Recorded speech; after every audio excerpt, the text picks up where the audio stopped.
ជំរាបសួរនិងសូមគោរពដល់ពុកម៉ែបងប្អូនទាំងអស់គ្នាដែលចូលមកកាន់ Channel របស់ Admin ដើម្បីទស្សនាវីដេអូតម្រុយឆ្នោតយួនសម្រាប់ថ្ងៃទី20ខែ3ឆ្នាំ2025សម្រាប់វេលាម៉ោង4កន្លះនិងម៉ោង6កន្លះ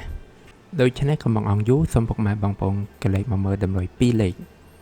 តម្រុយ2លេខ Admin គឺមានលេខ14 17 34 38សម្រាប់ប៉ោះ ABCD បន្ទាប់មកគឺខ្ទង់ O ខ្ទង់ O Admin គឺ O នៅខ្ទង់10និងខ្ទង់30សម្រាប់ប៉ោះ ABCD ដូចគ្នាបន្ទាប់មកគឺលេខពិសេស Admin គឺមានលេខ180គុណ264គុណនិង680គុណដែលលេខទាំងអស់នេះសុទ្ធសឹងតែជាលេខដែលមានសង្ឃឹមថានឹងចេញខ្ពស់សម្រាប់ថ្ងៃនេះអរគុណពុកម៉ែបងប្អូនទាំងអស់គ្នាដែលបានទស្សនាវីដេអូនេះពីដើមរហូតដល់ចប់ក៏ជូនពរពុកម៉ែបងប្អូនទាំងអស់គ្នាធ្វើការសងសំណាននៅថ្ងៃថ្មីទទួលបាននូវការហេងឆ្នះចំទាំងអស់គ្នាជាចុងក្រោយ Admin សូមពុកម៉ែបងប្អូនជួយ Like Subscribe និង Share ដើម្បីជាកម្លាំងចិត្តដល់ Admin ផងនិងដើម្បីពុកម៉ែបងប្អូនទាំងអស់គ្នា